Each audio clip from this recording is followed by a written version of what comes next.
Hey, what's up, everybody? Welcome back to Coach Johnson's YouTube channel, where we talk about the coaching profession, talk about the air raid, talk about the power raid, talk about just offensive football in general. So today, going to bring back a little bit more of an episode that is geared towards the program building. It's something that I feel like I've had a lot of success with.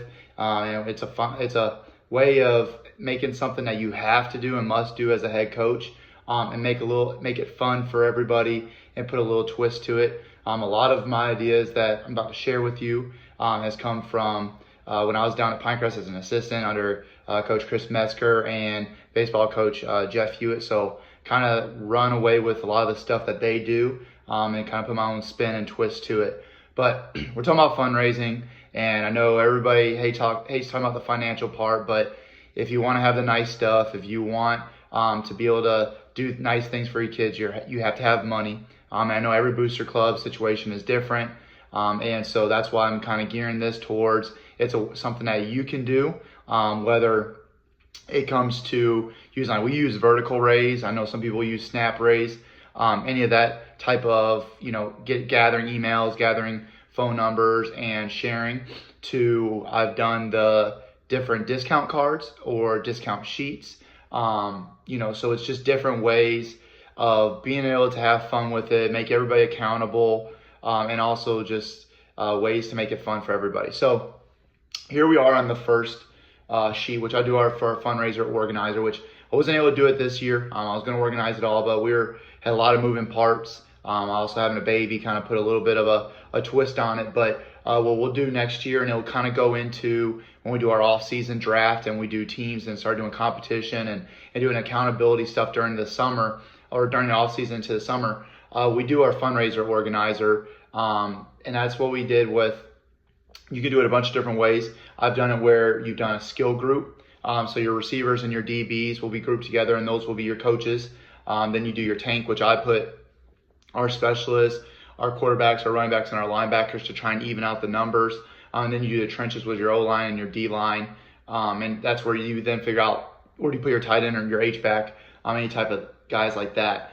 And so you're also putting it up for the coaches to compete against each other as well. One year it was when we would go out to eat, or coaches would have to buy the others, whether it was coffee in the morning or when we went out to eat, that they paid for it, just things like that. Or, when I had an amazing guy when we were up in Wisconsin, he actually did a separate where whatever coach, he actually gave them a little bit of a financial stipulation for it and got us, I think it was a backpack. And then also part of that winning team, we got to celebrate, and we did a wing party. And because we killed it one year, he just said, hey, you know what, let's just do everybody, because we made way more than we needed and more than he expected, and it made him look good as being a part of us. So always find a way to make it the coaches, to get them involved and have them have a part of the program and a piece of the pie, and you're going to see it go a long ways. And so now kind of going into it is, then you'll have either a captain or senior leader, and you can do teams based on, how, if you draft one. The one guy I love to watch that does that is Coach Conduty down at Fulshire, Texas. You can go and, follow his Twitter and how they did it. And I know a bunch of different guys do the same thing. When we were at Pinecrest, we made a bunch of different groups. They drafted them, and you could do it a bunch of different ways. But it doesn't have to be off a position group. It could just be off of anything like that. And so you list your guys' names of everybody that's involved. And so then you'll see right here, I have 20 or 250. So if it's, if you're selling gift cards, or you're selling the fundraiser cards, you put 20 next to them. And as they turn them in, you keep checking them off, and you give your coaches this. So every time they get it, they can go in there, whether it's on their phone, or if they write down a sheet and go and update it later, they can take that number down. And then what I'll do to transfer that, so they don't have to worry about that, I just need them to keep tallies on their team, is I'll go right here. So like, say that I sold a minimum, which we say at least half. So I would say, Mitch. All right, that means that he sold at least 10, and then you put how much the number was. But then if I sold out, I would put that person's name over there. And then as they start racking it up to extra, you put it across here, because you always tell them, hey, and I actually forgot to put that, is you can either do a top 5 or top 10. And as they meet all these categories, maybe it's a different thing. So like I've done where if they sold out, everybody gets just, I think it was a visor one year or a hat. And then the 5 extra was then like a dry fit shirt, 10 extra. I've done a hoodie, 20 extra was a backpack. And then if they were top 5 or 10, they got to pick one thing that the coaches wore. And they got that as kind of like, hey, something cool. So like last year, I know one of the big ones was our coaching jackets that we had. And so I got 1 or 2 guys a coaching jacket for just being the top one, because we only had, I think 50 that did it. And so I was kind of like the top 2 deserve something with that. And then you keep your team standing. So I'll keep track of that, of the prize sheet, so that I know what I can do, and so you price that out. But it's a way of, it gets them going. If it's just for doing 5 extra, if it is those cards, and you're selling them for $20, and that 5 extra, that means that they made an extra $100. And so you times that by how many guys do it, and you can get a shirt, whether it's $15 or $20, if they're making you 100 and you're getting them something, for 20, you're still banking $80. Especially if you're of a program, like we were at Northwood, our AD coach Vernon, he got the cards made, and so it was cheaper. So it helps you if you're banking, 18 of those dollars, or, 15 of those dollars, and now, you're buying a shirt, for those extra, it's worth it, and it makes the kids feel like they accomplished something. And then if you do 10 extra, if it's just something that's $30 or $40, well, 10 extra, that's $200 right there. So it's well worth it. And so I keep track of all the kids that have their name. And if you don't make the sold minimum, then it's one of those things that if it comes down to it, you don't get something. It's a way, to make sure that everybody is getting a part of it. And then the other thing is, so then with the team sheet is, then the other, like the 250 is if you're doing the fundraiser when it comes to doing emails, and the phone numbers and the media shares. I kind of make it a non-negotiable, trying to get those turned in. But then it starts coming into the dollar value of, if you know what your budget is and you know what you want each kid to make. So as they're doing 250, if they fundraise and make you 250, then boom, that's extra. And then you can go into their prize sheet, and instead of like 5 extra, it could be the 25 or 50, and you just keep building up that way. And like I said, then you do your top 5, your top 10, and then it comes into the team standing. So here's the best part, is if you have the number 1 guy prize selling, there is a great job that, a good chance that you're going to probably be the number 1 team. So think about that one person. If you can get everybody fighting to be that number 1 person, that number 1 person could get, a hat, a shirt, a hoodie, a jacket, or something like that. And then it's the team thing. And so I've done team as either, I asked them, I was like, hey, you want wings, you want pizza, so whatever that is. And now all of a sudden that team is getting that because of that person.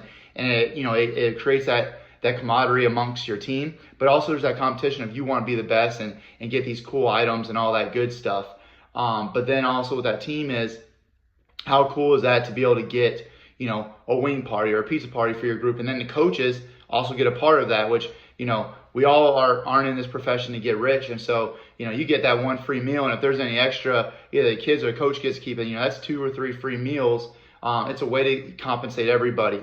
So that's kind of the one thing I love to do with our fundraiser, make competition. This year I didn't get to do it. There was a lot of moving parts, getting coaches on board, and then also having a baby, first, only been there since May, but now I'll get this all set up for the next couple of years, and we'll do our draft as soon as we turn into January, and we'll have our leaders and all that for the off season, where we'll take accountability points and we'll do competitions and all that stuff, and keep a running tally all the way through into the fall, and we'll have a lot of fun with that. And but that's one way I've done the fundraiser. And then another one is, then you can also have a Blitz Day competition. So get how many sheets or how many different cards, if you're doing the cards, how many do you have left? Split them up amongst those teams, and then have them going out into the community, for an hour, 2 hours, 3 hours. And while you're there with your coaches, it's either game planning for the first game,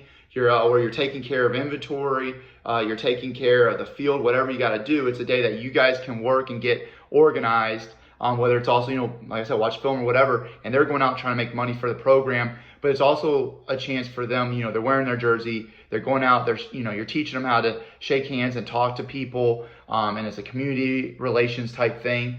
Or you can do, my man, Coach Crespo with Vertical Raise this year, what we did was, after the kids were introduced what they were doing, he gave them like 4, 5 minutes, almost like a first quarter, second quarter, third quarter, and 5 minutes each. And the amount of kids that were top 3, I think he did for all those, boom, they got a gift cards to either Amazon or, to a local restaurant or whatever. And we already had made like $5,000 in that first day because we just did like a phone thing. So they were texting, they were calling people to try and get fundraise dollars, all that stuff. So there's a lot of different ways that you can make it. So, you can do like that phone-a-thon to jumpstart, or you can do a blitz day at the end, and whatever money you make, you do that. That's why I said do like prizes, all of those good things. And the best way is just keep it organized. And if each coach, if you have 120 guys and you probably want to have a little bit more teams and whatever coaches you can spread out evenly, and then they're kind of keeping tally of their guys. They can be a part of the fundraiser, and each one of them will get that, and you can even break it down into where then, the skill group coaches, and you make a whole nother sheet with that, and you send that to them, and they can keep track of it that way. And then the prize sheet is something that I like to do, just to make sure that we're, instead of everybody putting the same person on there, I told them, hey, I'll take care of that, and we can do the extras and the team standings. We used to do this in a notebook, but now, with being able to share everything on Google, it's how to organize that you're that who's getting the prizes, and then I'll even share this every like couple of days so everybody knows it. And my one plan next year, it's going to be up in their locker room, and they can track every day. That was something that Coach Hewitt did, was every time they came in for fourth period, they could check who was doing what and seeing who was selling, and keeping a tally on everybody. And Coach Metzger was the one that we do that blitz day, and when we would go in, we would begin our film,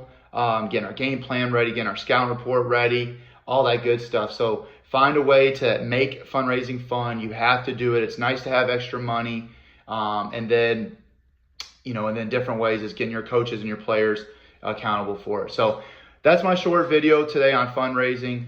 It's something I've had success with, no matter what school I've gone to. And like I said, I've learned from a couple of people, and I've had amazing people in my corner, like Vertical Raise this year, and then learning from Coach Hewitt, Coach Metzger, who I think are Hall of Fame program builders and just program coaches. So I shout them out every chance I get.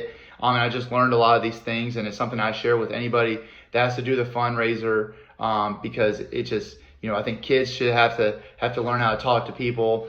They should know how to market themselves and how to help out the program. So hope you enjoy this video. If you have anything that you want to share on how I could do a better job with that, or something that you've done, please comment below. Follow me on Twitter and let me know also as well. But anyways, it's Sunday, gonna go hang out with the family. So I hope everybody has an amazing day.